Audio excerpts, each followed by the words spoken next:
Muito bem, amigo telespectador, voltamos então com o segundo bloco do seu programa Boletim do Esportes, Campos, Macaé e Rio das Ostras.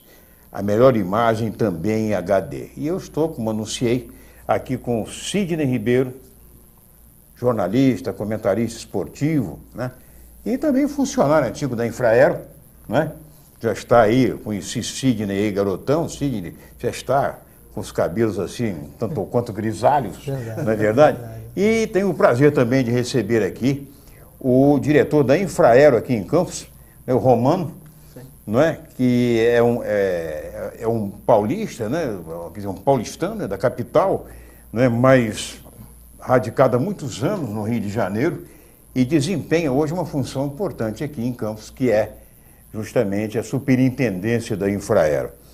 No momento em que Campos tem um aumento muito grande de passageiros, né? Uma demanda muito grande, sim, já que sempre a gente dizia, poxa, né, o número de passageiros em aeronaves para o Rio ou para outros, praticamente deixa muito a desejar. Mas hoje em dia, realmente, aumentou bastante. Eu quero, inclusive, vou conversar com ele, porque isso faz parte, inclusive, antigamente você podia contar as delegações de futebol que vinham de avião para Campos. Hoje em dia há opção, não é? Mas, Cid, primeiro você, é um prazer enorme estar aqui mais uma vez. Eu soube que você fez sucesso lá na festa de Santo Amaro. Não é verdade? Foi legal.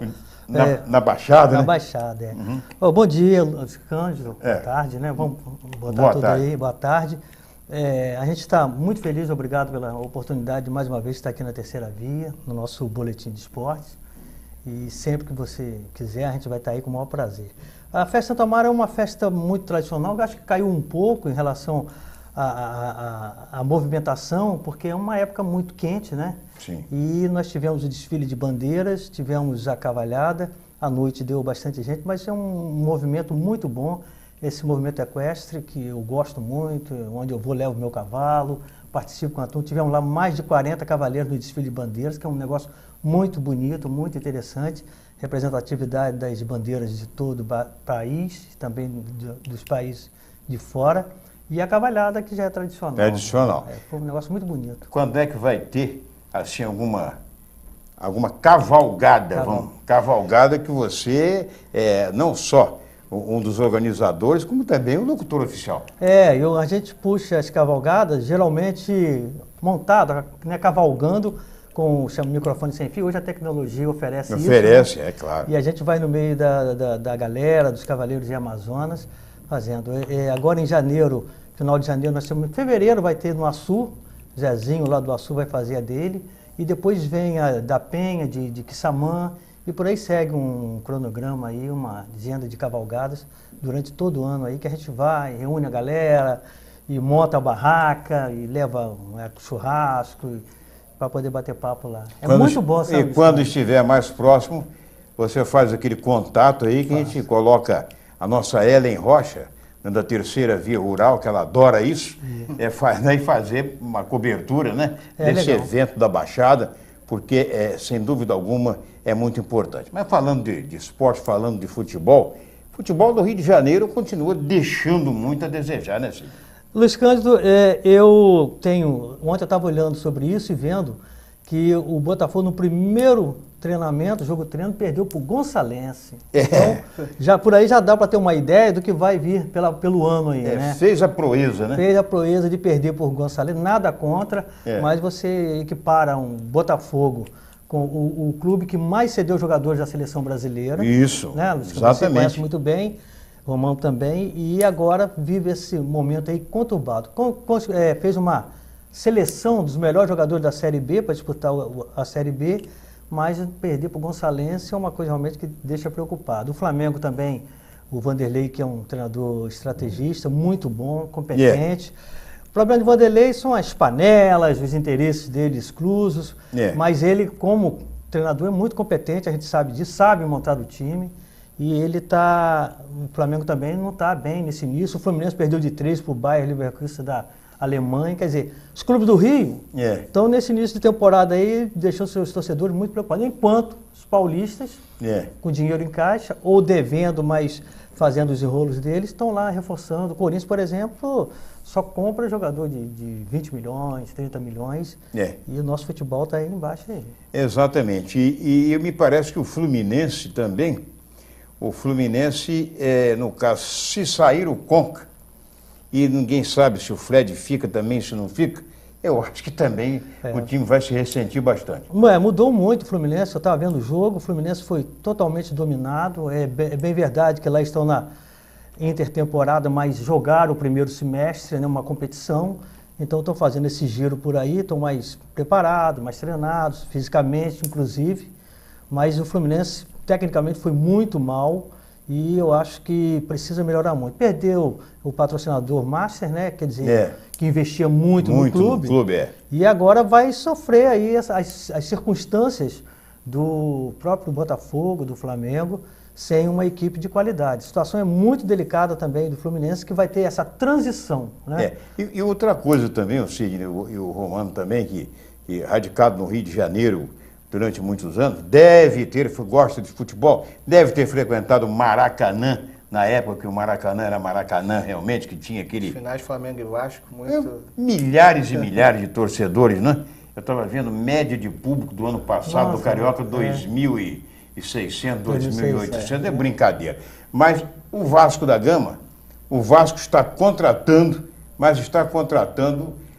praticamente jogadores desconhecidos, né? Está apostando, né? O campeonato estadual está muito desvalorizado, tanto que eles fizeram uma promoção, Luiz Cândido, de passar R$5 os jogos do grande quanto pequeno, um valor mínimo, para poder atrair o torcedor, como você falou, a média de público do ano passado. O problema é a atração, né? Não tem atração. O jogador vai, de primeiro você tinha Zico, Roberto Dinamite, Túlio Maravilha, que foi o único grande jogador que passou pelo Botafogo. Exatamente. Aquele jogador, entre aspas, mas artilheiro, né? Fluminense com a seleção. Fluminense com a seleção. Então levava o público. O Flamengo é o trem pagador, mesmo assim tem um público pequeno, porque o Flamengo, é inadmissível o Flamengo, com a história que tem, com a torcida que tem, não tem um jogador ídolo, um camisa 10. Essa é a referência do time do Flamengo. Exatamente. Você tocou num assunto, é um camisa 10, na verdade, porque a gente observa o seguinte, aquela antiga vitrine do futebol brasileiro era o futebol do Rio de Janeiro. Né? A gente se lembra que antes de haver o Campeonato Brasileiro, a grande atração, além dos campeonatos carioca e paulista, havia no final o torneio Rio-São Paulo, que era realmente era os 5 melhores de São Paulo e os 5 melhores do Rio de Janeiro. Isso era uma atração extraordinária, né? Eu quero, inclusive, o Romano, inclusive, vai conversar também com a gente, bater papo também no terceiro bloco, e vai conceder depois uma entrevista, a menina já é repórter da Terceira Via Online, falar sobre o aeroporto, sobre o movimento, né?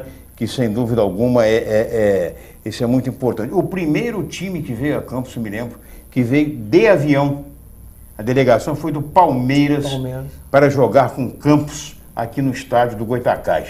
Isso foi por volta de 1975, 74, né? E o Palmeiras. E outra coisa, na época, o Planície Hotel, aqui na rua 13 de Maio, que não aceitava delegação de futebol, deve se lembrar disso, abriu um precedente, né? E recebeu, então, a delegação do Palmeiras, que veio de aviãozinho e tal. Depois disso, outros passaram a vir também, aquela coisa toda. Mas vamos conversar daqui a pouco, Sidney, sobre o futebol, sobre as coisas do futebol aqui de Campos. Nosso futebol doméstico. O nosso futebol doméstico, que sem dúvida alguma, porque o Goitacás já apresentou o time, está aí treinando, não é isso mesmo? Começou a se mobilizar, treinando.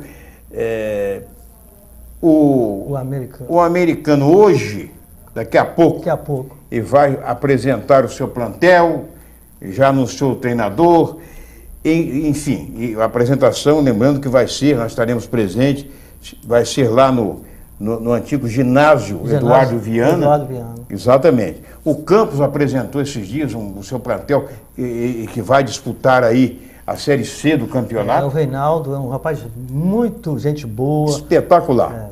Né? E está cercado de pessoas competentes. Também. Não é verdade?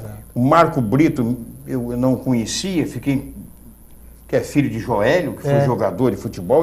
O Marco é advogado, é uma pessoa que está realmente mobilizando, acertando convênios e tudo mais, parcerias importantes para o campo. Estão com os pés no chão.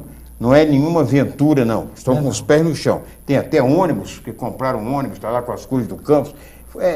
Negócio. Agora, eu ontem fiz um contato com São João da Barra, nós vamos conversar sobre isso aqui, com pessoas ligadas ao São João da Barra, e eu fiquei realmente preocupado, porque o São João da Barra, dos clubes da região, foi o que melhor campanha fez O ano passado. no ano passado. Chegou nas cabeças, Nas aí cabeças. teve para subir, né? E outra coisa, disputou depois a Copa Rio, que nem americano nem Goitacazes disputaram. Ainda disputou o estadual sub-17, o estadual sub Categoria de base. De base, e foi até o final. Vai até o final. Então, daqui a pouco, no terceiro bloco, nós vamos conversar sobre isso. É rapidinho, pai bola.